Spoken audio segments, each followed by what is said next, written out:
Mr. Gerald popping up with the Pink Link Podcast at Pop Up and Create. Yes. It's your girl, Marquita Beyond, and we're at Pop Up and Create Studios, the Pink Link Podcast, hosting home. So today I do have a guest with me. His name is Gerald Emerson Rose. Gerald Emerson Rose. Emerson. I don't know where I'm getting Emerald from. Yeah. Emerson Rose. And so he's just coming out here to share his organization with us today, and I'm going to let him introduce himself and more about what it is he does. Yes, my name is Gerald Rose, president of New Order National Human Rights Organization, native of Toledo, Ohio. My dad was an icon civil rights activist, and back in '92, it actually kind of rubbed off on me. Wow. So, your dad was, more about your organization, what do you all do? Well, we fight for people's human rights. If your rights being violated, we do give you legal representation. We have four current attorneys on staff. We do a lot of stuff with the youth. We do a lot of outreach in the community. I do travel across the country. Wow, to help people who may be experiencing any type of rights violation. Correct, that is correct. And I have seen many of instances, I guess, those who are locked up and things, and you go out and help them, to fight for their rights to that is correct. be We released. go off facts, not emotions. If we have facts in front of me, yes, I will go out there and represent you, yes. Wow, so they go on the facts of your case, not just you emotional and you did something and trying to get out. Right, that's true. Because if you go off facts, you're going to get victory at the end of the tunnel. If you just go off emotions, we don't have nothing to go off on. Wow, I love that. And so you said this rubbed off on you in '92, seeing your dad. So what type of work did your dad do? Was this in the same realm? Oh my God. I mean, our house and church was put on fire growing up. Death threat calls came in. The original movie, Dr. King, that Paul Winfield played, I don't know if you remember that. My dad went out for that play. Every year, how they go live at Ebenezer Church down here when King birthday and celebration. They should do that in Ohio for my dad. Wow. My dad sounded just like Dr. King, and it was not easy. But at the same time, I remember when Minister Farrakhan came to my church and spoke. Rosa Parks, I remember when I was a kid, we picked up Rosa Parks. She came and spoke at my church at an anniversary. I met a lot of people. Growing up, because your dad was in that community. Correct. That is correct. Yeah, I was exposed to civil rights as a kid, yes. Okay, so you was also in the marches with your dad? Or Oh, yeah. I remember in Oregon, Ohio, when an off-duty white officer shot a little 9-year-old black kid. And it was uncalled for, so my dad turned around and had a march in Oregon. We was getting called the N-word and all this and that, and whatever. We was getting justice for that young boy and the family. Wow. And someone turned around and burnt down the officer's house. So what it is, they blamed us because of the high publicity. So we had a police officer in front of the house like 30 days straight for security. It was not easy growing up, yeah. That's what I was gonna say. When I look at those movies and just think about, it was actually like a movie, to be honest. Exactly, things that people went through for us to have the freedom that we have, that we, I think, sometimes take for granted because we didn't have to fight for it. It seemed like it just, in a way, it ain't as much freedom when you do still see police brutality and discrimination. But it's a lot easier than how your parent had it and, our ancestors had it coming here. So, just growing up and experiencing it, what type of feelings and thoughts did that have on you and impact? First of all, we was wondering, when we was going to be alive the next day. My dad was very deep into this. It was not a joke. He took it very serious, stuff like that. So when you do the real work, you become a threat. Exactly. And my dad became a threat in the city of Toledo, Ohio, things like that. So, but we just prayed every day. He had God lead him, but it was not easy. But at the same time, he was all about the business because he was fighting for our freedom, for our people, that they could be free in the future. Right. So, with your dad having this passion behind, what do you think that came from? What fueled him? Just, I guess. I think what it was when he was a kid, I'm trying to remember, he was on a bus with an elderly black woman. And it was, very racist back then. Yeah, so as you being a kid and him being a kid was totally... Right, and what happened is the elderly woman said, hey, went up to the bus driver and said, sir, I need to go to the restroom. And he said, sit down, you N-word and all that. And then the bus driver disrespected my dad, and so he remembered that. It's because he was a victim of it. And then he just started getting involved, doing a lot of research on Dr. King, Gandhi, that was his followers and all that. And then he was off and running. My dad got his church at 19 years old. He was at Church of Christ first. Church of Christ kind of held him back on what he wanted to do. So then he switched over to Baptist, and things like that. So my church was not just a church doing stuff behind the four walls. He was very active in, getting people registered to vote, and things like that. Was very active in the making community. them informed. Right. He did a lot of outreach in the community, things like that. So he did a lot, So I was kind of following him, but I never thought it would rubbed off on me. I love that. I love that you say that, because I want to just point out, many times children, you growing up, you see it, and you're not actually thinking that will be what you're gonna do. But many never times, thought it, because I was in the sports, playing basketball and all that, right, and things. But it kind of rubbed off because two of my best friends got killed execution style. Wow. Yeah. I wasn't really supposed to be here talking to you, because they went to the store, but they never returned. They got murdered. So my dad you could have been with them. Yeah. My dad went on an 18-day fast. He locked himself in the house, drunk number solid fools, and asked God to give him some spiritual guidance on how we can, stop the violence in our own community. And I was watching him, and I was looking at him as a dad first, not no activist. He said, son, I need you to go out to do a press conference. And I was like, man, this is not me. And I actually did a good job, and things like that. How old were you when you first did your first? That was about I was 20, maybe 26, 27, and I did a good job, and I was like, wow, I can do this. So it started there. That's when it started, yeah. And then I've been off and running ever since. Right, and I, as I was saying too, when you're young, you're seeing things in your environment, and then as you get older, it's like, dang, my mom did this, or this person did this, and that's why, like, you got families that have lawyers. Everybody's a lawyer, Right. Those kids maybe didn't think they were gonna grow up to be a lawyer too, but then as they got older, it was just adaptive nature of their environment. Like, you literally could be a product of your environment, whether it's a good environment or not so good. Right. When you say that. Right. So it was very interesting. Someone told me that I need to write a book. I thought you had a book. Nah. See, that's another one telling me thought I had a book. So it's my clue to go ahead and write a book. Exactly, as you should. Right. And so then you start branching out after that, and doing it more. And that's how you form New Order organization. Yeah, actually it was New Order at first, and then it went from New Order to New Order National Human Rights Organization, because I started in Ohio, but I got a phone call from my cousin in Birmingham. He said, Gerald, you really want to elevate, right? I said, yes. He said, why don't you move down to the South? I'm in Birmingham, but I live in Atlanta now, that you can really get your program really going on a national level. This is the birthplace of Dr. King. I was like, man, you're right. So when I came down here in Atlanta, didn't know nobody. I'm all, coming down here, whatever. Didn't know little Gerald Rose from Toledo, Ohio, came to Atlanta. And now I went from New Order National to New Order National Human Rights Organization. And I got members across the United States as we speak right now. Yeah. That's amazing. Yeah, my first big case here in Cobb County, there was a Mayor Dunaway, who's a Caucasian guy, was a mayor of Marietta.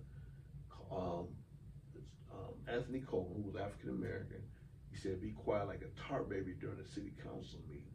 So the mayor told a city council member to be quiet. Like a tar baby. Like a tar baby. Yeah, this was on the news, and no one's saying that. I'm like, whoa, if Dr. King was alive, he would have said something. And then I remember the Reverend late Joseph Lowry, he said, well, Mr. Rose, this is Cobb County, this is not Atlanta, Georgia. I said, well, and, because I knew the genes where I came from, and I said something about it. And then I seen someone, a teacher, called two students the N-word. And then I seen that little girl got suspended with a Tweety bird chain. Nobody's saying it. All this happened in Cobb County, where we at right now. And I said something. I called a press conference down at the King Center. You know, I was nervous and all that, and said I wanted the teacher to get suspended. You know, I demand that the mayor of Marietta to apologize publicly. You know, and also the little girl got back in school, and I did that. It was accomplished. So how do you feel when Gerald Rose from Ohio coming down here calling shots, even with high profile people? First of all, you know, it was like, okay, who is this guy? You know, why are you coming down here stirring up mess? Right. This is Cobb Trying County. to keep it hush hush. Right. This is not Fulton County. This is Atlanta. This is Cobb County, where it's very, very racist out in this county. And everybody it's like from the outside looking in, no one would never say nothing. I said, no, I can't stay silent no more.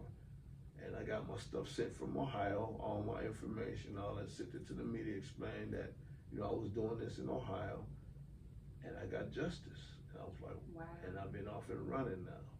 So it went from there now, right now, currently, you know, we get calls throughout the United States for help. Matter of fact, I'm going to a place called Clayton, Ohio, on May 20, it's gonna be May 25th through the 26th to handle my business.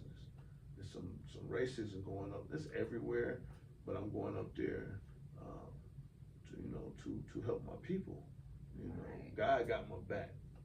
Now I'm gonna tell you, when I was on Nancy Grace show, the day after I got off the Nancy Grace show, the IRS showed up at my house. Now they ain't send me no letter in the mail. I called my dad, I said, Dad, why? They said, well, son, if you ain't got nothing to hide, there's intimidation when they trying to do for you. I said, well, Dad, I ain't got nothing to hide. I had to submit a 990 form to make sure that I was not getting no money from Michael Vick. Because I spoke up for Michael Vick when he got into the dog fighting situation. Because you're guilty, you're innocent until you're proven, right. You're actually innocent until you're proven guilty. So obviously Mike came out forward and said that that he did do it. I was very disappointed. But they was wondering if I was getting any kind of funds or whatever, you know, from Michael Vick and to not speak reporting. up for him. Yeah. So, and I kept writing Michael Vick a letter and all that. And of course, he got out to be a better man. Right. You know, turned his life around. He signed another $100 million contract with the Philadelphia Eagles. I told you, when you put God first, everything. Confirmation for me today. Thank you. Yeah. You know, I took a lot of heat. Peter came after me. I mean, they were sending me nasty emails, letters, hate mail, and all that. Yeah, I currently get that. Because of the brutality of the animals that he caused, and then you're defending him. Right. But at the same time, you didn't want an innocent man to be persecuted. I can see. There you go. But he came clean. He said he was wrong what he did. I still think the crime was too harsh because of the color of his skin. You know, we know what's going on in America. Yes. And sometimes when we look at it, and I literally try not to get in that type of vibration, because it's like they sit on those pulpits and do things out of spite to get you riled up, to throw it in your face like, I can do this and you can't do nothing about it with certain cases. That's one thing about me. I would not bite my tongue for nobody. Yeah. Period. I mean, my dad told me, he said, you know, one thing he said that ain't no white man go boss me, and ain't no black man go no white man go buy me, no black man go boss me. You know, as long as I got the relationship with the man above, that's all at the end of the day, that's who I got to answer to. Yes. You know, this is his movement. He's just using me, you know, as a seed, you know, because I'm believing God, you know, and I know he can take all this away from me if he wants to. But he know I'm very sincere. Am I perfect? No, I make mistakes. But I'm very serious about my people in the community. Amen. Yes, like that's beautiful. That's beautiful to hear, because you know, so many people get caught up in.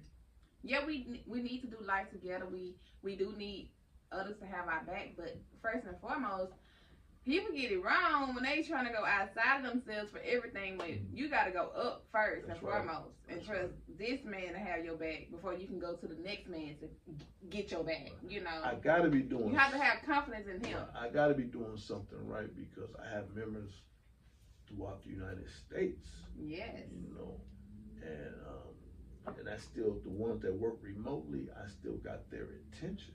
because you can easily get distracted. They're not here locally with some of the staff Right, members but are. they're still active Right. and And some of them participating. has been victims that I have helped. Wow. You know, things like that. So they understand this is bigger than Gerald Rose.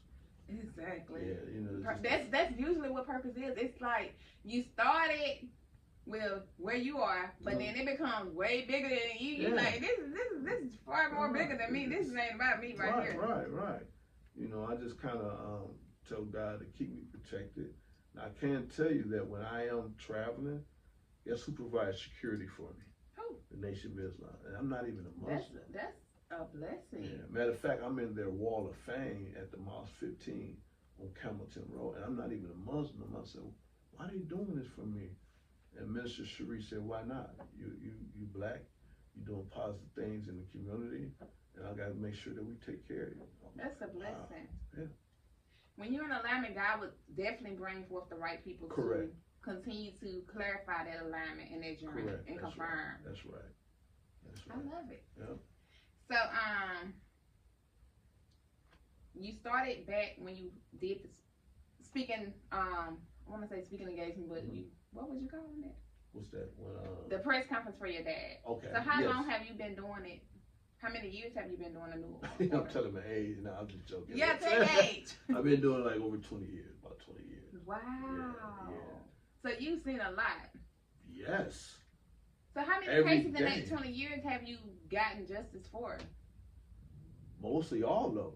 Wow. You know, some might have slipped through the cracks, but there was a high-profile case in Jackson, Mississippi, where I'm from. for real, you heard of Rankin County? Yeah. Woo, I got some problems there. I done been up there like once a month back in 2011, where a carload of 4 white teams went over to Jackson by the college and ran over this black guy. Said we just ran over this N guy, a racist slur. Mm-hmm. They just killed him.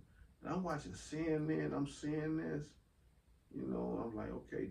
I'm like, no one like the high-profile activists that you see on TV all the time didn't say nothing. Well, I said, I don't wait on nobody. So my former vice president said, let's go. I said, where we going? I said, we're going to Jackson, Mississippi. And I went down there to make a statement. Didn't know nobody, and at the end of the day, I ended up getting justice, and you can Google all that.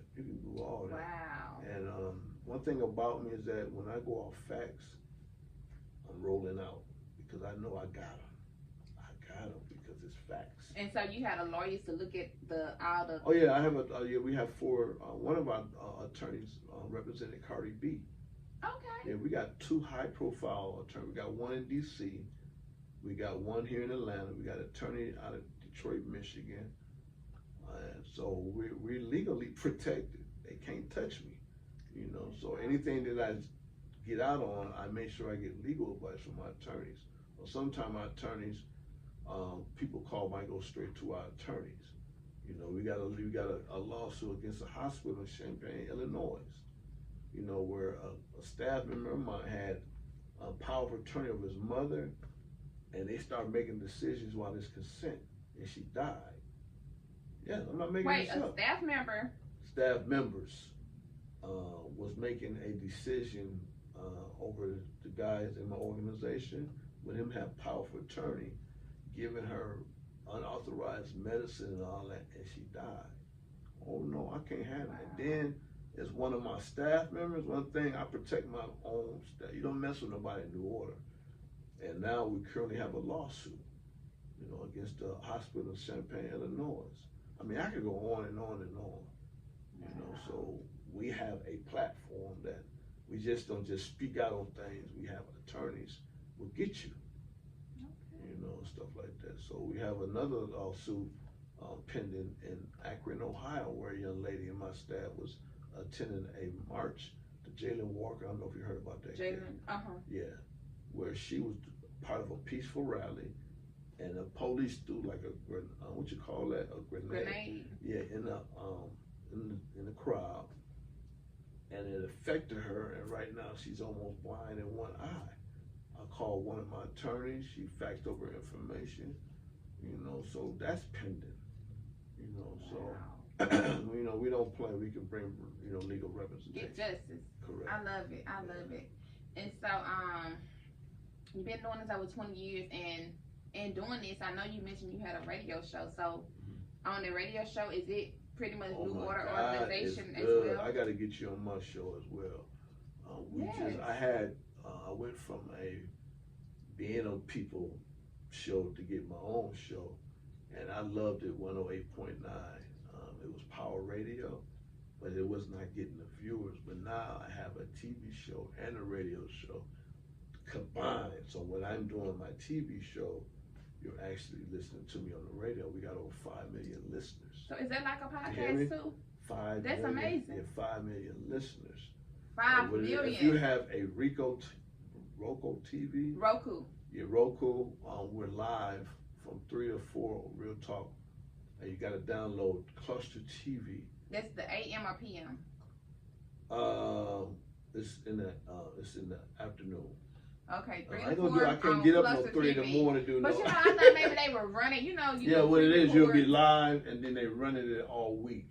And you have an audience of 5 million? Yes, it's 5 million rates called ATL Talk. Congratulations. Thank you, number God. When you're doing the real work, and God know that, blessings come in all, Amen. And that's what's going on. But the one thing I'm blessed with some dedicated staff members. That's a blessing. Yeah, I can't do this by myself. That's what I was just saying. Everybody's important in New Order National Human And Rights that's the thing Organization. too, like, yeah, you see God, and God will bring the right people to flow to you, because the dream is bigger than you, because you're not gonna be able to do it by yourself. Right. Matter of fact, this Saturday I'm gonna have Farrakhan, right hand man, in my studio to explain about, you know, the Nation of Islam. You know, I know people question their religions, which I do myself, but at the same time, we're black people first, and they look out for me, period. Yes. So I don't want to hear that mess talking negative about what they stand for. And I do understand just the fact, when I make a call, they're there for me. And I don't know how can't everybody... judge it, and if you, like, I'm a Christ believer, but I'm not gonna judge what the next man. It say don't judge. Right. You know, so I can't knock it. You know, that's them. Yeah, I love them because they look out for New Order. Yeah. I don't know what they do for anybody else, but I make a call. I could be in Alabama, Mississippi, and make a call. And they there. Yeah, when we went to Philadelphia, I had a case up in Philadelphia at Temple University. I called up there and, you know, let them who I am, and they were there with us. Wow. Yeah, it's all about it. Yeah, so building relationships and having the right connections. True, that's true.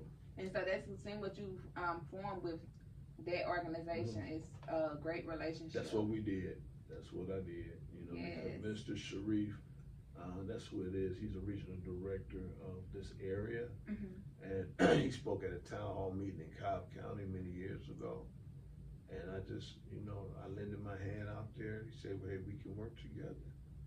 And he proved it. But when he put me on a wall of fame here in Atlanta with pictures up there with Ali, different people, I'm like, wow, it put me in tears. Wow.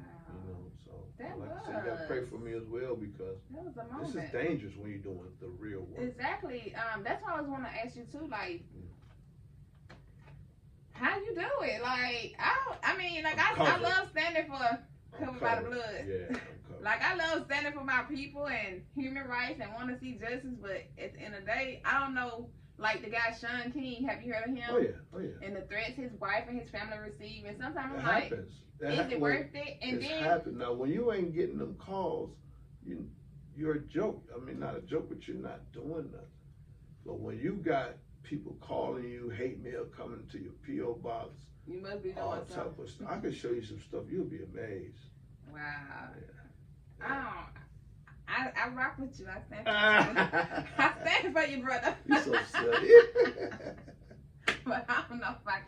And that is not me being a coward. Well, no, it's some people organizations are behind the scenes. Right. Well, you can make things behind, because I have different departments. Right. You know, there's only certain people's in the forefront. Right. And I'm not gonna say I won't speak up neither when I think about it, because I am a person that will speak up. But it's like, no, but like I said, is that your role can be like marketing or research. Right. They won't even know who you are. Cause remember when I first met you at the airport? Right. Yeah, we did meet at the airport. He was like, what is this guy talking about? And I invited you to I think a page that we were doing. Mm-hmm. Yeah, but a lot of folks, you might not know who they are, but they're making things happen behind the scenes. And Me that's personally, what it works. I'm used to being in the forefront. Right. You know, because my dad told me, he said, son, you know, you might be the last one standing at the end of the day because you was born into this. You know, you came out your mom's womb. This is my calling.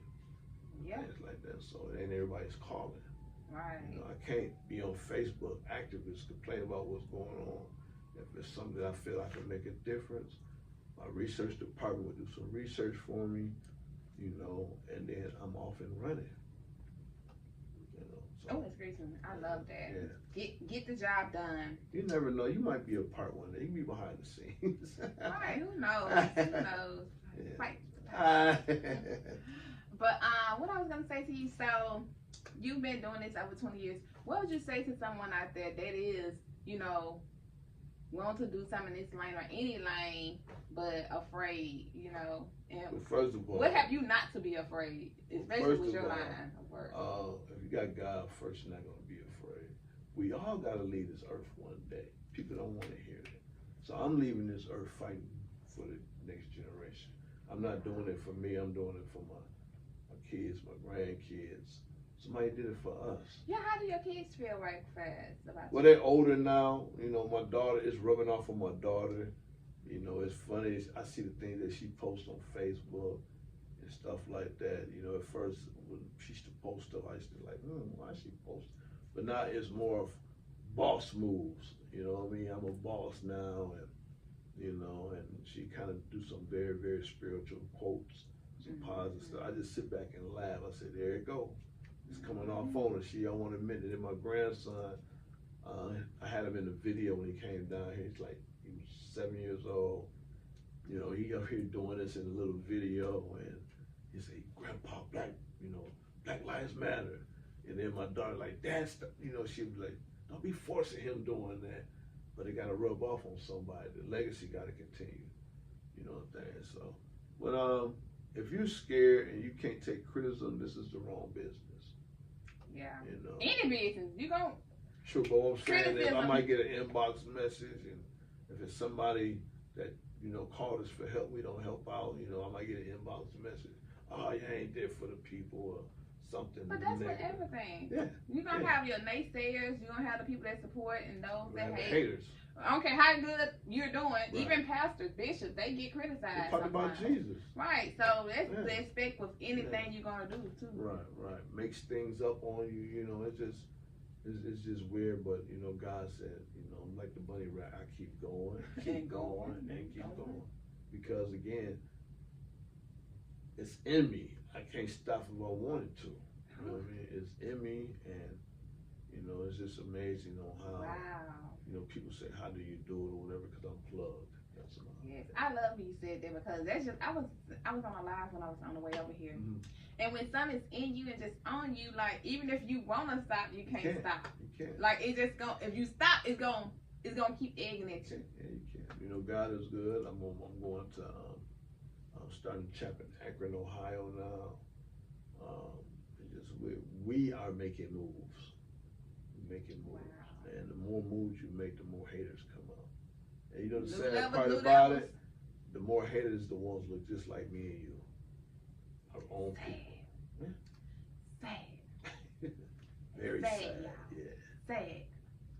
And I wish, but it all stems back before us. Right. It was fed and bred in us in slavery. That's true. To dislike one another. That's true. So that's generational curses. It's just spiraling over now. Right. In the form of hating. That's true. So we gotta pray for them. Break those chains. That's right. You got to. But yeah. you know, basically, you know, when you speak up, and a lot of people are afraid of change, you know, and things like that, it's gonna cause animosity. It's gonna like make people nervous. And like I said, when I started doing stuff here in Cobb County, I was like, man, you can't mess with Cobb County. They thought I was crazy, but at the same time, I knew what type of background I came from. Shaking the table. Yeah, you know, and Dad didn't play that. And that part rubbed off on me. You know, things like that. So I just keep moving, and when my time to leave this earth, they can say Gerald did try to help somebody. Yes, that's what I was saying too, because we born to die. So it's better to be in a mindset of taking a risk and doing it than to get to a place or age or not even be aware because you've gone on, because we don't know our time. That's right. To not have done what you've been purposed here to do. Everybody's born with a purpose. Right. Now, were you living back in Jackson, Mississippi in 2011? Yeah. You don't remember the James Craig Anderson case? It was very high profile. That was big. Remember that. Yeah, that's the one I was talking about that I was involved with. But He got hit over there for Highway 80? Yes, at a hotel he got ran over. I remember that. Yeah. Oh, I remember that clearly. Yeah, you need to Google my name and him. Yeah, I was the one that was involved in that, getting justice for him and his family. Yeah, I was in your neck of the woods. Yeah. I was in Rankin County, doing a press conference right over a Confederate flag. I did it on purpose. You know, it was amazing. But there was a black DA at the time. They had a black DA. And one thing about me, it ain't all about rallying, protests, and screaming and hollering. And then you go home inside you. And then once you get done screaming and hollering, you don't have no results. One thing about me, my dad taught me quite well. You get inside them doors. So I got inside the door, met with the DA. I said, we got a problem here. You know, you got 4 white kids ran over a black guy, and 3 of the kids, you don't even have accessory to the crime. Sir, don't you know you just as dark as me? If me and you got in the car, even though you a DA, excuse me, if we got in the car and ran over a white person, we both getting charged. What is the problem? Murder. You hear me? So why are they getting off on this? He looked at me, next thing I know, all of them got charged. You know, so you got to get inside these doors, man. You can't just be rallying, protesting, which is good. You kind of to expose the situation, then what? You know, you got to have a backup agenda, period. Well, it's not going to work. It's not going to work these days. Back then, it worked. Marching and protesting. Back then, it worked. You feel me? You know, but once I went to a Black Panther, excuse me, I don't know why I'm catching a cold. I went to a Black Panther rally. It was my time to speak. I said, let's stop here right now. Let's go in front of Walmart and affect people money. It was looking at me like I was crazy because I know that would get them. You feel me? If you start affecting people in their pocket, all this stuff will stop. But we don't have the old school mentality to do that. You gotta have obedience. I mean, be obedient to doing that. Yeah. Discipline, because things are so easy that it's easy to go get it from them when it's convenient. Right. Then, okay, we're not.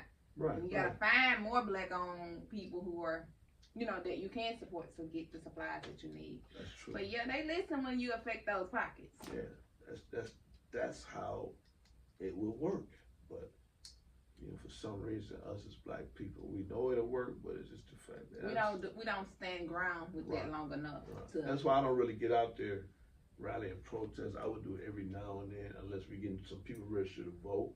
I'm not gonna just go be hooping and hollering, and nothing's getting done. Them days is over with. Tear gas sprayed on you for nothing. Right. Wow. Like now, I have an open door policy with the chief of police here in Cobb County. That's good. Now, when I say open door policy, I'm not your friend. It's just the fact if we get a complaint in Cobb, I will be in his office in 24/7 to address the issue. You know, how can we solve this? Okay, that's good. Things like that. Yeah, so it's trying funny. to have even a relationship with. Right. I got one in Toledo, Ohio, my hometown. Cause when I go to Ohio in July, I'm gonna be meeting with the chief of police because there's some issues up there. It's issues everywhere. I called down to Miami, Florida, to request open door policy with Chief Morales. I think that's his name. Don't even know him from jump. Wow. But one of my spokesperson is from Miami. So wherever I have a seed planted, I'm calling your chief of police. Because I have a seed in your area. He said, sir, can I help you? I introduced who I am. I said, I would like to possibly meet with you about having an open door pot. He said, let's open door pot. I see if something happened in your area. Instead, you got people rallying, protesting in front of your door. I'd like to kind of meet with you so we can both come to agreement. He said, okay. I gave him my website information. It was on and popping. Because he looked at like, wow, this guy. You know, when spoke on the Sandra Bland case. Remember that case? Yeah, I remember her. She was in the car. Mm-hmm. Wow. Yeah, when spoke on that. And it was funny on how I got involved because I was looking at it from a distance, and it's a girl I went to school with. She said, Gerald, I want you to keep this anonymous. I said, why are you sending me to speak on Sandra Bland case? I could have been Sandra Bland. Mm-hmm. She said, I don't want you to tell who sent you and all that. So I went out there and had a press conference in front of the jail. You know, actually, it was ABC World News. All of them came out. Wow. You know, and I went out there. I got inside the jail. Spoke with the one that ran the jail. Mm-hmm. Had a chance to speak with her. Who was the one that ran the jail was the assistant. I said, man, I would not leave until I speak to someone. You know, they looked like, who is this guy? They had like SWAT all on top of the. For you? Yeah, because they was wondering who I was. It was like you was about to go down. Yeah, you know, but had a SWAT team out they there? had because they didn't know who I was. That could be scary. Yeah, but like you're brave. Yeah, I mean, they didn't call the squad. I'm gone. We'll tell this another time. Yeah, they had people on top of the because they didn't know who I was. They exactly. Like, who is this brother coming from Georgia? Had this encouragement, and I went down there and gave him some demands.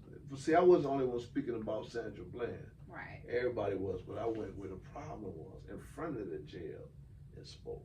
I didn't do it from a distance. I didn't have a rally here in Atlanta, and an issue happened in Texas. I went to Texas where the problem was. I went in front of the jail where the problem was, where they killed her. She didn't commit no suicide. Right. You know, so I'm in there, you know, giving some demands, and police was everywhere. I'm like, I'm just doing my thing, and you know, and basically, I know they did get a settlement, but at the same time, I got to do my part. I can't just watch things from a distance. That's good. I can't. That's not me. I'm not a Facebook. I'm not a Facebook activist. Right. If you know what that means. Yeah. Because I've been a Facebook activist. Mm-hmm. Just saying. Right. But I've also marched, you know, for Black Lives Matter and stuff like that. Right. Now I'm thinking of Black Lives Matter, which I support, but when we kill each other, do Black Lives Matter? It does. To some of our people, it don't. I know, that's sad. It's really sad. That's why I said everything starts with us, you know, the hate and the jealousy and all that stuff. But it's sad because it's with us, but it goes beyond us from that slavery. Like, that affected us. True. But you know what's sad about that, man? Passed down for generations. It is a different situation, I do understand, but when we kill each other, I'm just as angry. Because you remember the young man got stun gunned by the Wendy's? Yeah. Okay, the next day, a little girl named Shakur, 9-year-old black girl, you probably seen that, took a stray bullet. You know what I mean? Bullets don't have no eyes. We wasn't out there protesting, rallying in, and I'm like, okay, I'm getting, and then the previous day we saying Black Lives Matter. I get it. It's different when other people do something to us. But it needs to be that same energy. Yes, we don't have that same, and it's like it's like we're used to it. But then they say, well, you got white on white crime. True, but I see more, maybe, I don't know if it's the media, but it seems like you see more black on black crime in the media than you see white on white, Asian on Asian, Chinese on Chinese. That is correct. You don't really see them crimes on TV like that. That is, until we get our own media, like your platform. But I don't even watch the news since COVID. They was feeding it so much that I had to say, you don't watch the news at all? I have to disagree with you on that, because you could have. I should. Yeah, because you could have a predator live next door to you. You could, you know, I hate when people say you got to keep up on. I know all news is negative. I do understand you're coming from, but you know, something can be going on in your own community. You sound like my grandparents, my grandma and my dad. And actually, I've been like telling myself, okay, I'm hungry. You hear what I'm saying? I've been telling myself I'm gonna get back into it, but it's like, do I want to welcome that energy back in? Now, I had an ex that used to watch it and he would play it, and I'm like, oh, hurry up, let me go and go. Because I want to hear it. And as far as the weather, I have the weather app. And so, but you know what? I said, and then a lot of stuff you see on social media. And so I did say I was going to at least start trying to watch the first 5 minutes if I get back into it. But just to be watching it like I used to. I understand. It can get frustrating, but I have, to me, what I do in the community, I got to keep up with current affairs. Right. You know, things like that. But I do it. I hear a lot of people say that. I kind of disagree, but you know, everybody's had their own opinion. But me personally, it keeps you up on what's going on out here. True. You know, but I understand all news is negative news. It gets depressing. Right. So I understand. Especially during COVID, like it was just too much. Right. Yes, and so that's when I was like, see ya. Turn this off. Right. So, we're about to get ready to wrap it up, you all. But however, I must ask you, like I like to ask a lot of my guests. Well, 2 questions. So, are you married, or have you been married, and how your wife feel about you balancing your organization, the things that you do? Does it take a toll on the relationships you have, or the out of respect what I do, my other half I don't really mention because of what my mom went through as far as death threats, because they don't come after you, they go after the family. Who you so love. I refuse to kind of put that information out in the public. That's good. That's good. Because of what my mom went through, because it was what crazy. Your dad did. Yeah, so I don't really put my personal business out there like that. Right. I'm very protective.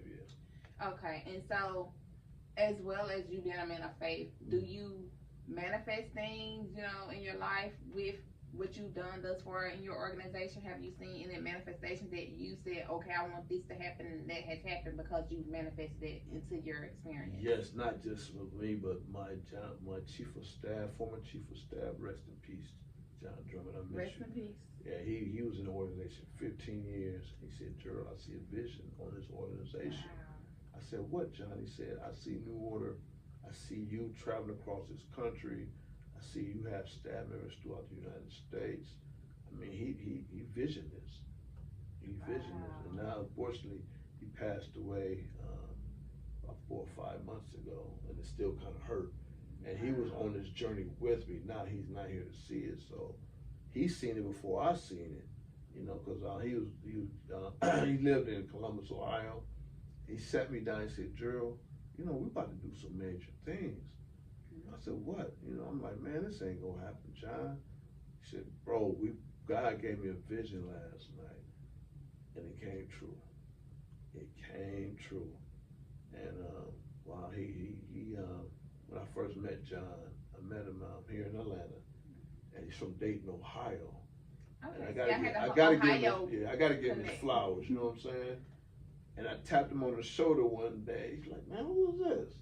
What you doing, bro? He had that, and I told him what I do in the community, and things like that. So I invited him to a meeting, and he came out, and he came down here in Atlanta to change his life because he was making some bad decisions in Dayton, Ohio.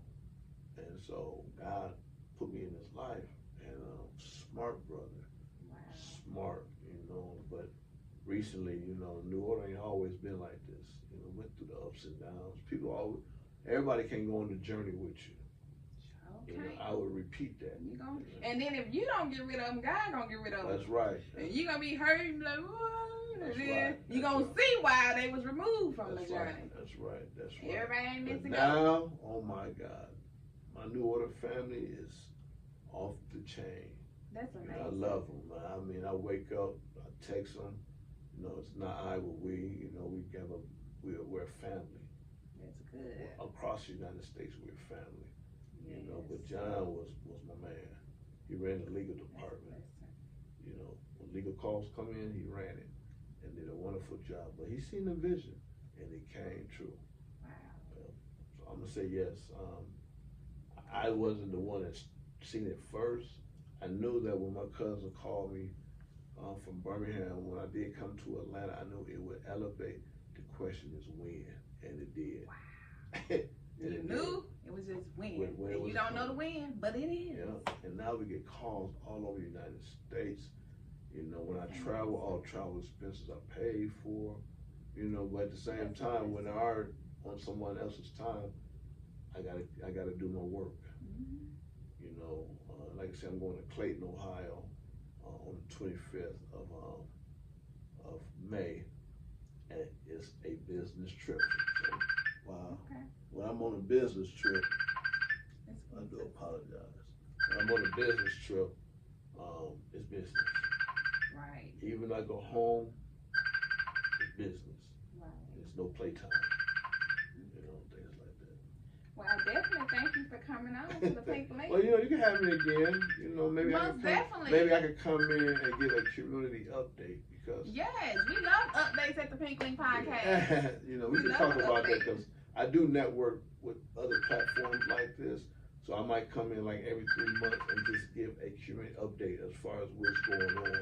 So Right. to keep your platform, you know, up to date. Yes, because we love all things positive, especially in the community. And you know, y'all don't beat me up. I'm sorry, hold on. Don't beat me up in the comments, but I just know, you know, my position.